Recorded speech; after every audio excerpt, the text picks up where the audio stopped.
கிறிஸ்துவுக்குள் அன்பானவர்களே, ஆண்டவரும் இரட்சகருமாகிய இயேசு கிறிஸ்துவின் நேற்றின்ப நாமத்தில் அன்பின் வாழ்த்துக்கள்.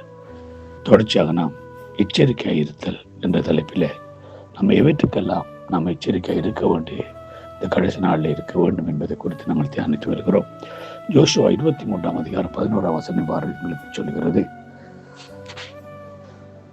ஆகையால் உங்கள் தேவனாகிய கர்த்தரில் அன்பு கூறும்படி உங்கள் ஆத்துமாக்களை குறித்து மிகவும் எச்சரிக்கையாயிருங்கள்.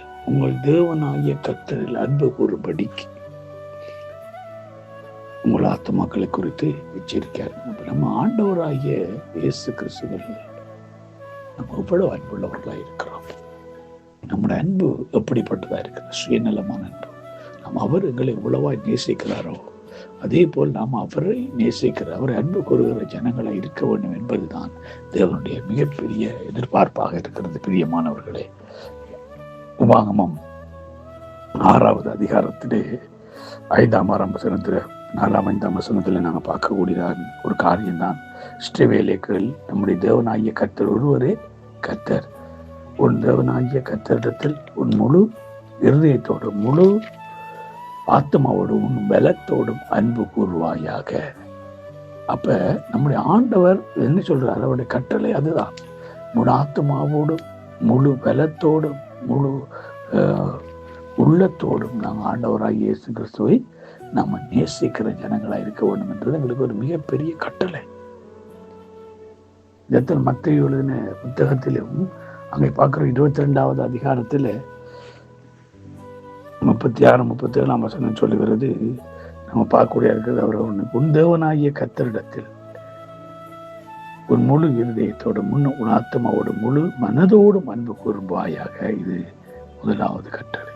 ஆண்டவர்களுக்கு கொடுக்கிற அந்த 10 கற்பனையினுடைய பிரதானமாய் சுருக்கமாய் சொல்ல போனா, நம் தேவனாகிய கர்த்தர் முழு இருதயத்தோடும் முழு ஆத்மாவோடும் முழு பலத்தோடும் முழு மனதோடும் நம்ம ஒரு அன்பு கூற வேண்டும்.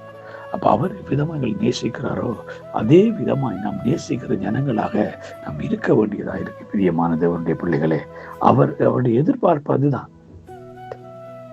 நாம் அவருக்கு பயந்து அவர் வழிகளில் நடந்து அவருடைய அன்பு கூர்ந்து முழு இருதயத்தோடும் முழு ஆத்மாவோடும் நாம் அவரை சேவிக்க வேண்டும் என்பதுதான் அவருடைய எதிர்பார்ப்பு. அப்ப நம்ம அவரை சேவிக்கிறது, அவரை ஆராதிக்கிறது எல்லாமே அந்த முழு இருதயத்தோட ஆத்மாவோட நம்ம நேசிக்கிறது அடிப்படையில் தான் நம்ம அங்கே பார்க்கிறோம். ஆகவே இன்றைக்கு நம்ம எப்படிப்பட்ட அன்புள்ளவர்களாக இருக்கிறோம் நம்முடைய தேவனாகிய கர்த்தரிடத்தில்? 1 யோவான் 3 அதிகாரம் 18 வசனத்தில், உன் பிள்ளைகளே, வசனத்தினாலும் நாவினாலும் அல்ல கிரியினாலும் உண்மையினாலும் அன்பு கூற கடவோம். அப்ப நம்முடைய அன்பு எப்படிப்பட்டதாக இருக்கணுமா? வசனத்தினாலும் வார்த்தையினாலும் அல்ல, உண்மையினாலும் கிரியையினாலும் நம் தேவனாகிய கர்த்தரிடத்தில் அன்பு கூறுகிறவர்களாக இருக்க வேண்டும்.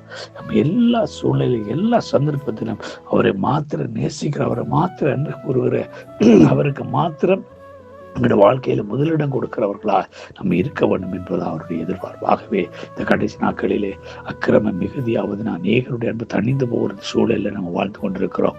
நாம் தேவன் மேல வைத்திருக்கிற அன்பு தணிந்து போகாதபடி இன்னும் அது பெருக, இன்னும் அது ஊற்றெடுக்க, அந்த அன்பு இன்னும் அதிகமாயிருக்க கர்த்தர் தாம் ஒவ்வொருவருக்கும் கிருபை செய்வாராக. God bless you all.